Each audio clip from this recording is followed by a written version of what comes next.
Cleveland Clinic, Florida provides individualized treatment plans for excellent outcomes of health problems ranging from the most common to the most complex, even in cases considered untreatable by others. Cleveland Clinic, Florida. Every life deserves world-class care. It's the ATS Show Podcast, precious. We don't care, we're about to swear on the air. It's the after the show, so tune in if you dare. KVJ, get risque every single day. It's uncensored. We can say what we want to say. Here we go. Happy Tuesday. Welcome to the KVJ After the Show Podcast here today. Got a bunch of your emails we'll jump right into. Any of them sexy? Oh, yeah, we do have that coming up. We got a foot fetish one. Really? Yeah, we do. Yeah, we do. Did you write it? No, but I'm anxious. Yeah. You know what? I'm anxious. I'm sure. I don't know why I turned into Jonah Foster again. So we'll get to that coming up. Dino had confirmed yesterday what we thought, that we did not have Ric Flair at the Florida Panthers game the other night. There was a photo that was dropped on us, and that photo is now kind of cut off on that, but you can see the bottom. That's who they're saying on KVJ TV. That guy was claiming to be Ric Flair, taking some photos. There is actually the real Ric Flair. You can see. It wasn't Ric. It was not Ric Flair, right? No, It was the fake Ric Flair? It's love a it. fake Ric Flair, and the guy said he's not Ric Flair, but he's a known Florida Panther season ticket holder who looks like Ric Flair and plays it up, but it is for sure not him. There's a Reddit page with a picture of him without the mask, so a lot of people have seen that. So apparently if you are a Panther regular, you know that it's not the real Ric Flair. You know this guy has this racket. Yes. Okay, I'm glad that makes me feel better about myself. And other than having light hair, I don't know that he looks a lot like Ric Flair. At When I all. saw it yesterday, I'm like, that guy really didn't look anything like Ric Flair. Played mind tricks on me. Yeah. It convinced me that it was. Yeah. We've been tricked before. Remember that time we got tricked by the fake Steven Spielberg? No. No. That was backstage at a concert way back in the day at the Mars Music Amphitheater. Yeah, that's your bullshit. Don't put that blood on my hands. Yeah, I've got no memory of that. None? None. We all remember when we interviewed the fake guitarist for Fall Out Boy. That was at Sunfest. That And was a good one. Yeah. we all That got fucker- Nobody tricked. really knows No. those side guys. Well, We got he got free tricked. drink. He got in the VIP section. He got free drinks, and then he got on the air. We interviewed him. That's so live. That was good. Fuck. How embarrassing. It really should be embarrassing, but for me, I kind of love it. We were real good at fact checking. Yeah. So anyway, so that settles that. And again, congratulations to the Panthers. They beat the Tampa Bay Lightning 4-0 last night, the BB&T Center in the regular season finale, and now have home ice advantage when they take on the Lightning. So Nice. just to get that straight, I Home might have ice. misspoken earlier when I gave out that announcement. Panthers fans gave me an earful about it, but that's only the results. Also got an email here from Melissa. She said, Thursday morning I was listening to the Monday show. She said, I actually meant to say Tuesday morning I was listening to the Monday show on my headphones, and because I am mid-menopause, I can get real emotional real fast.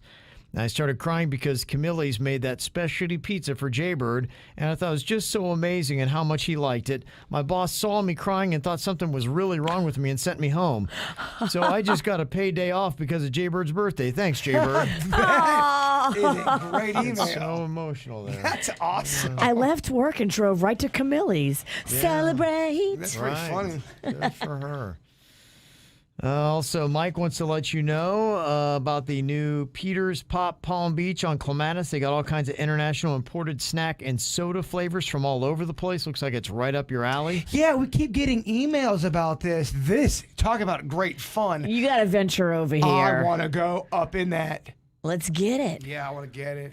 They're on Instagram. I believe it Pete's Pop, PETEZPOP _Palm Beach. Check that out. Is it a bunch of sodas too? I think Both, so. yeah. I think it's candy and sodas. I've Yeah, and seen maybe even Snack and chips. soda flavors. There's a place like this in the French Quarter in New Orleans. They've got all these exotic sodas, all this exotic candy. My kids flip the hell out. They love that place. And somebody wanted to let you know that Lucky Charms has done something different. Dang, the cereal gods are listening to Jaybird. I did not try these, but I'd appreciate Jaybird's professional opinion. There's Lucky Charms new with honey clovers made with real honey. Ooh. Yeah. Mm-hmm. I'd like that. Homie likes honey. Homie loves honey. I do love honey. It's everything. It's sticky. It's sweet. Everything he likes. Yeah. It's everything he Everything loves. you need. Sticky and sweet. Yeah. You are honey. And then they've got a fruity Lucky Charms. That one's not going to be as good. I find the reddish, or is that pinkish? Yeah, those kind of cereals are kind of shitty. Yeah, that flavor I believe is called Pepto-Bismol. It looks like Pepto. That honey one sounds good, though. Mm-hmm. What do you think about Lucky Charms marshmallows? I'm sorry, Kevin. No, go ahead. Lucky Charms marshmallows in pancakes. Would that be good? Oh, yeah. Of course. Yeah, that'd be great. Magnolia went online and bought one of those giant bags of just the marshmallows. And then she ate a few of them, and now she's like, I don't really want them. So I have a giant bag of them, and I'm just trying to think of creative stuff I can do with them. You know what we could do? We can melt the marshmallows down to a roux, if you shall.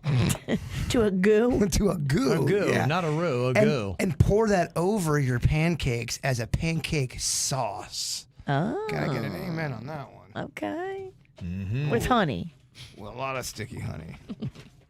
Today is National Eat What You Want Day. Me and Denny's are gonna already planned that we're gonna make an afternoon of it, make a little video of all the shit we want to eat. What you gonna go for? I don't even know, and I think that's gonna be half the fun of this adventure. They asked people what they would go for in order, and pizza was number one. If you just had a day where it's like, you know what, I'm gonna eat whatever I want, not care, not even think about it. Pizza goes one, pasta second, burgers, ice cream, tacos or burritos is fifth, then chocolate, fries, donuts, cake, and chips. That's what we'd like to eat if we didn't care. Throw all caution to the wind. What are your thoughts on this? A spaghetti burger. Do you like it? Too busy?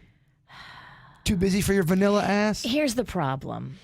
My ass isn't eating that many carbs, and now you're talking about a bun with noodles in the middle. Like, Hey, way to ruin the game. All right. sorry, I think on taste it'd be great. Yeah, no one's forcing you to eat. I'm just saying on paper. On paper, I love it. Mm-hmm. I love it. And you know what I'm really loving these days? Extra buttery buns. Go on. Don't just put a bun on something.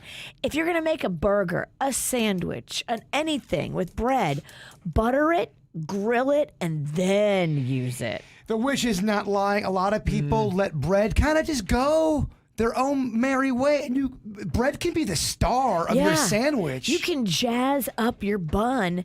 You want to put the butter on the lighter side of the bread, not the darker side. The lighter side will absorb it better. You put the butter on there, grill it, sear it up a little bit. Oh, You're throwing some bread facts at us. Yeah. Spaghetti pizza sandwich. With the garlic bread being the base of the sandwich. In the middle, it's this whole kind of a pizza spaghetti dance. with parm and mozzarella. Tons of mozzarella. Then a little dipping sauce of marinara. Oh, my gosh. Good work. This is getting me really... Yeah, you're getting all amped up. Food boner. Yeah, he is. I got a food boner. Yeah. Well, if you like some Camille's Pizza or if you like the burgers, you've got a lot of great options where you can download our free app. You can listen to our podcast there, too. 97.9 WRMF app. You register and you listen, and you can win gift certificates to Camille's Pizza. Get Jaybird's Special Pie. You can get Grease, which has great burgers down on Clematis. Thousand North, which I know Virginia loves. I love that place. They also got Avocado Grill and Papi Chulo. Papi Chulo finished number 10 on our list for the best Mexican Tex-Mex. Yes. Ooh, Tex-Mex sounds good today, too.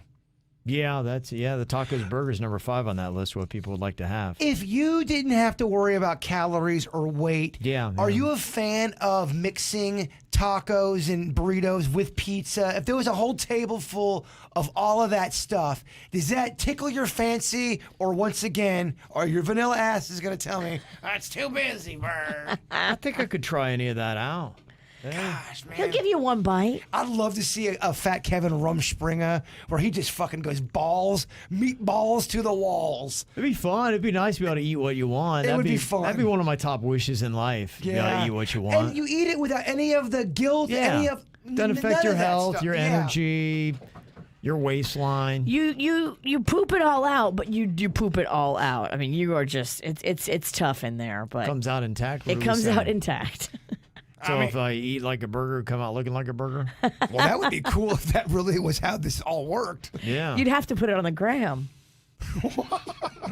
Are you high? That's twice now. We were kind of going down a fun road, and fucking weirdo Nikki comes in here. I don't think I slept good last night. I can tell. Candace sent an email about Cinco de Mayo. She said, Bird, on that tequila really took my mind off of all the problems I got going on. She had some relationship stuff, having to move out of a narcissistic boyfriend's house. Get out of that place. Yeah, he really is a different kind of animal on that buzz. He's pretty snappy with V. That's maybe how Kev was with the Mexican Queen on his White Claw. Yeah, it burned different. Yeah. They do burn different, yeah. They do. Yeah, so there you go. But she said, I am now thoroughly convinced that Jaybird does have a love for kink S&M, considering how passionate he was about those tortilla slaps from Sweet Denny's. Well, let's get into it. I like when you analyze this fucking animal. Yeah, so I think he then began to channel his Mexican drug lord character, or maybe he did a line after the regular show, just because he went hard with the cash bribes, including an aggressive offer to pay V to punch him in the jaw. Oh, that was that show. You wanted me to punch you, and I'm like, I can't. That's an old. Punch me in the face. We used to think it was funny at Lake Park. I guess it's outdated. And he finally satisfied with that unforgettable beatbox challenge. Loved every minute. So you guys are my spirit animals. Tequila gave you a little bit of a different bravado. We've noticed that, though. It's not the first time. You got a little drug lord, like a little feisty Mexican in you. 2 years ago, that was the birth of Pablo Escobar, remember? Okay, yeah. That was a very controversial character. And that was on Aguardiente. Oh. That burned different. El Guate. What? You both said what? What was it? Elegante. No. Elegante. That's what you called it. Elegante. I can't say that. I can't say that other word. Aguardiente. I can't. Elegante. Elegante. Pomegranate. Yeah. That's the other one. Gosh, that word. I struggle with that word. You can do it. It's a tough word. Well, if you say it to me now, but if I don't practice it before, and my Dunkin' commercial comes up, I'm like, pomegranate. Pomegranate. Nailed it. That's such a tough word, man, for me. Mm-hmm. Here is an email about Virginia's accent on the Cinco de Mayo show. Every time I hear Virginia's fake accent, it's getting me more and more mad. The other person in the chat room is right. That is kind of offensive. She's more of mocking on how we speak and how the accent is. I don't care if she is half Mexican or whatever. You don't create a fake accent to speak Spanish. It's like us Hispanics or blacks start talking full-on white voice on July 4th. It's funny at first, but now she's doing it kind of mocking. When Kevin and Jaybird speak Spanish, they speak very regular Spanish with no accent, which is good and perfect. He's not adding no accent, but if you were to go to Mexico with that accent, Virginia, you're either going to get slapped or someone's going to spit on your food. So there you go. Someone else who doesn't like it. Virginia, walk around Lake Worth with that fake accent and see people's reaction. What do you have to say for yourself, Nick? You've been called out. Okay. French people don't complain about the French accent, though. That one's okay. You're allowed to fuck with the French. Yeah. It's kind of interesting. Who will just, not say anything? Maybe we don't have enough French people here. They're not feisty enough, I think, too. They're in small numbers, and there's strength in numbers. Okay. Well, you double down with your accent on that video you put on Facebook. I'm not going to stop doing it. You can be mad all you want. Sorry, not sorry. She's going for it. Let me see. We got interesting little topic here about if you were allowed to listen to one album for the rest of your life, what album would it be? Ooh, all right. Brian from Stewart said mine would be Iration's Time Bomb album. Curious what you guys would pick. Yeah, that's a very good album. If you like kind of that, I don't even know what the category is. It's kind of like a reggae, surf rock kind of sound, but you've got a couple of those bands, Slightly Stupid and Iration and Stick Figure and all that you just hear all over, especially this time of year when it gets to be the rainy season. It's boat kind of music. Tuna Face, you guys know them? Tuna Face? Nope, never heard of them. Never. Is it real or fake? Think about that later when you're driving. I'm going to double down on fake on that one. I'm going to double down on who gives a shit. Well, fuck both of you. Oh, fuck you too. Mm-hmm. Yeah, so let's say you had to go with an album that's not a greatest hits. What would be the one? Oh, boy. I got mine. What's yours? Billy Joel's The Stranger. Yeah, okay. Yep. That's very solid. Gosh, I'm trying to think. Mine was the greatest hits. Now I got to go back to the drawing board. Can't do no greatest hits. Well, what a cop-out. He didn't say that at first. Greatest hits. Yeah, this has to be, they had that one spark of genius. Mine used to be in high school, a couple of that age, and I really don't listen to whole albums anymore. That's why it's tougher for me to name. But it's a different time. It is. Baby. It used to be probably Van Halen's 5150. What was on that? That had Dreams, Love Walks In, Summer Nights. I don't know. Do you know any of those songs? No. If you knew the hairband stuff in that era, you would know it. Summer Nights. Summer nights in my radio. That's all I need, baby. Don't you know summer nights we celebrate when the games are here. Oh, man. Hot summer nights. Yeah, that was when I was running around all over southeastern Ohio, causing all kinds of problems listening to that album. Was that Summer of Kev? No. That's before? That was later. Yeah. That was later? Summer Kev was later than this. Yeah. Okay. Wow. Yeah. I would put that up there. I liked U2's Achtung Baby, which I used to listen to in college. That was one of my favorites then. Is that Sunday, Bloody Sunday? No, that one. I'm wrong a lot. Yeah, you are. Yeah. Why don't you just shut up and let him talk? Why don't you shut the fuck up? Yeah, some of the greatest albums of all time. Fleetwood Mac Rumors. Great. You had Dreams, Don't Stop, Go Your Own Way, You Make Love and Fun. Purple Rain was a big one. When Doves Cry, Let's Go Crazy. Purple Rain, I Would Die for You. Nirvana's Nevermind.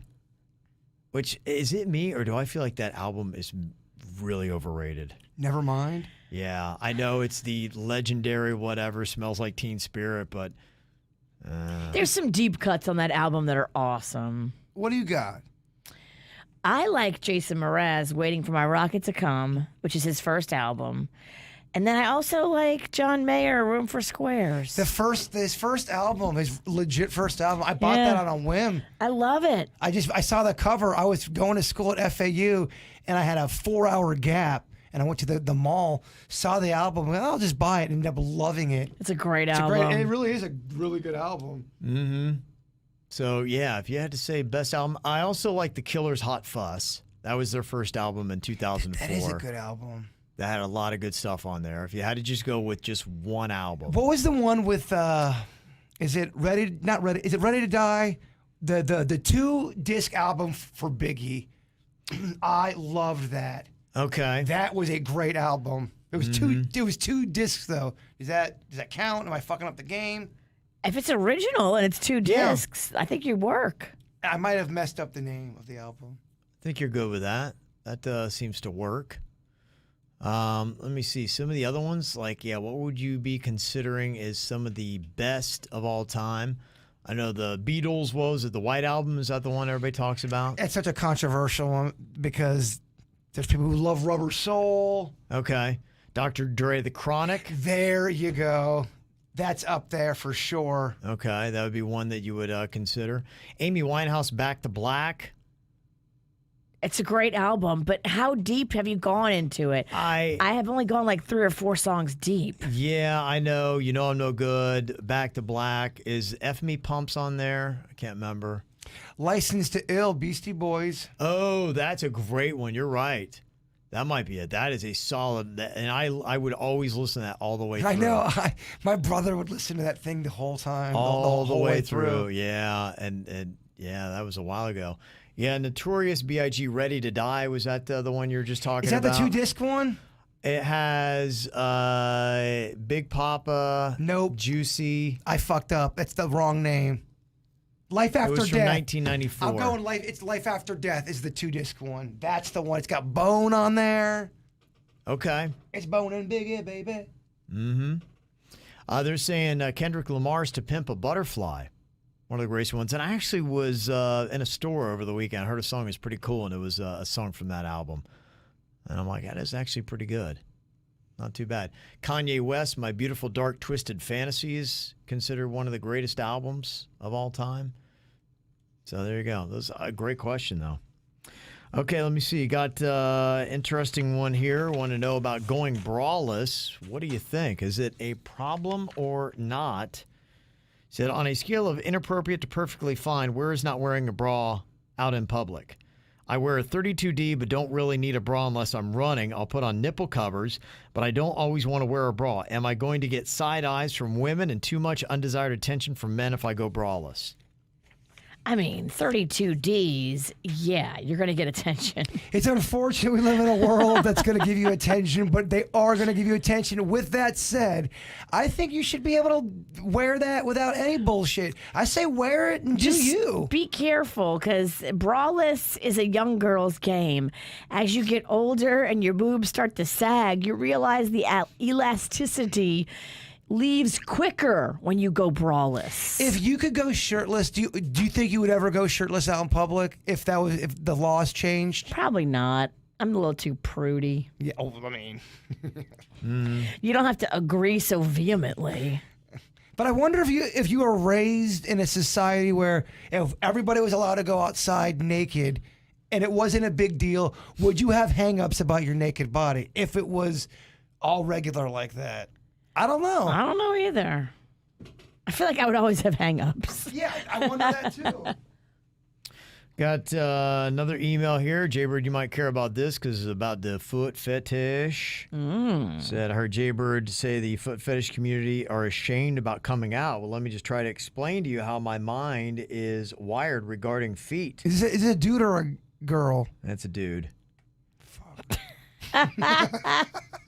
To me, feet are an intimate part of a woman, right up there with the boobs, the V, and the behind. A girl can be a 10, but if she has Fred Flintstone feet, she's immediately knocked down to about a 5 or a 6. It's that important. Wow. During intimacy, finding my way to her feet is just part of the experience. In my weird mind, taking her socks off is like the panties or the bra coming off and dropping on the ground. I need all my senses satisfied, so after the socks come off, I need to see her feet. I need to touch and caress them. Then I need to smell them. Finally, I must taste them. Oh, boy. Pretty much like any other sexual part of a woman. So I get that guy that wanted Virginia's socks. If you're attracted to her, it's like getting her worn panties. That's how her mind works. Oh, There's boy. no way this dude is not listening to Kevin read this email and jerking off. This is probably the guy that I sent my socks to. And he's acting like it's not, and he Right. is just tossing off left and right now. He's referencing that other guy. Yeah. Oh my gosh. The more Kevin reads, the harder he becomes. I sent that guy my socks, and he said he was going to give $100 to Little Smiles, and he never did. This guy's Really? Well, this guy is definitely still making feet stuff creepy. He's not legitimizing it like he said he would. Way to shake the stigma. One of the reasons the foot fetish community is embarrassed and even ashamed is because being wired like this makes you do weird and creepy things. For example, I enjoy going on my social media and looking at my friends' feet if they're wearing open-toed shoes or flip-flops. It's as fun as watching porn. Wow. I even blow up the picture and I screenshot it. And yes, I've done that with Virginia's feet. This is the guy. It's got to be him. We see you. But Suzanne Boyd's are more my cup of tea. Oh, my gosh. Them cute feet elevator to a 10 plus. Oh, you know what? I think I know who this fucker is. Who? I would not out them, but I think I know. Another creepy thing I've done is while at a friend's house watching a game, I went to the bathroom to pee and his cute girlfriend left her shoes in there and I couldn't resist. I sniffed them. Oh, my gosh. I know it's weird because most times feet have smelled and tasted like feet. In one case, this hot girl must have been wearing cheap shoes and out of some cheap material that made her feet stink badly. Hope this was educational. There you go. Oh, my gosh. That guy just came so hard. How about that? Educational stuff. He's right, though, about one thing. You can buy cheap shoes that will make your feet stinky and gross.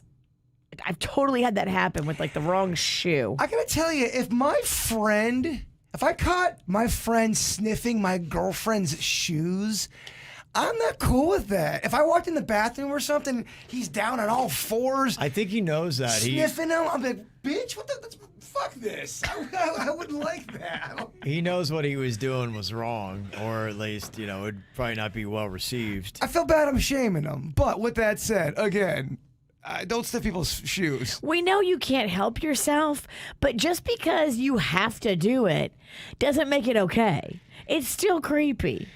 Well, can you not help yourself? He said he can't help himself. Is that the foot demon taking over? It's just how he's wired. That's what, gets it going on his brain. It's like, if you couldn't help yourself staring at a chick's boobs or a great-looking ass, it's the same thing for him. He's in the chat room. I know he is. I know he's in the chat room. Not saying anything, huh? He's just watching. I think I know who it is. I'm not gonna. It's funny to me because everyone's got their own. You just never know somebody. I guess we all probably have a kink. Yeah, to some nature. To some nature, I do believe that, and it doesn't always have to be sexual. I just feel like we always, behind closed doors, we all have that stranger. We're all just animals. We're afraid to show. Are you quoting a Billy Joel song? It's a great song, and it kind of goes with this whole topic. We all got a stranger that lives inside of us. Sing it. Don't say it. No. No. No. He wants to, but yeah. And looking for some advice here, Gina had said, this year, everyone I graduated high school with turns 40. I'm friends with a lot of high school people on Facebook, but only one girl has remained a close friend. We call her Carly. When my boyfriend and mother threw me a surprise birthday dinner, my birthday last month, they invited Carly and her husband to the dinner. Not a big dinner, mostly family and only a handful of friends. Carly originally was going to come, but at the last minute, her kid was sick and she couldn't make it. Then yesterday, Carly posted pictures of her birthday dinner that apparently she had, and apparently I was not invited. Last month, around the time of my birthday, Carly did stop by and she dropped off a $25 gift card for me. But she was actually coming by to pick up some weed because I have my medical marijuana card and she doesn't. And I don't charge her to get a few nugs off me every now and then. All things considered, should I be upset that I wasn't invited to her birthday dinner? Do I still need to get her a present? I'd love your opinions. You do not need to get her a present. That is for sure. If you weren't invited to the party, no gift is necessary. Yeah. Okay. It sucks, though. I mean, if you don't feel like it's reciprocated and you've been nice to her and she's just kind of whatever. Yeah. That's tough. Okay. Do you read much into this, or is it just, maybe she just got caught up in something else and didn't think too much of it? I don't know. And you can't make this girl put you high on her list of importance. If she left you out the birthday dinner, it sucks, but Yeah. you're not as important to her. She thinks of you as a place to get nug. Yeah, and stop giving your weed away. Yeah. Stop giving this chick your weed, too. There's a lesson to live by. Yeah. Stop giving your weed away. Or you can take the high road and say, you know what, whatever, smoke the weed. I'll get you a birthday present. It'll make my soul feel better to rise above. I don't know. That's kind of overrated. That's fine. Virginia's here. She's like, nah. This girl's using you. I certainly would not give her a birthday gift. Yeah, it all depends on which road you want to go down. You're definitely not obligated to get her a gift. I'm not a doormat like you little bitch. Who you talking to? You. I got a Tiger shirt on, bro. Yeah. Ain't no doormat here. Fuck no. That's right. All right, y'all. Well, thanks for being here on a Tuesday. We got a lot more KVJ the rest of the week. We'll see you back here tomorrow. Goodbye. Cleveland Clinic, Florida provides individualized treatment plans for excellent outcomes of health problems ranging from the most common to the most complex, even in cases considered untreatable by others. Cleveland Clinic, Florida. Every life deserves world-class care.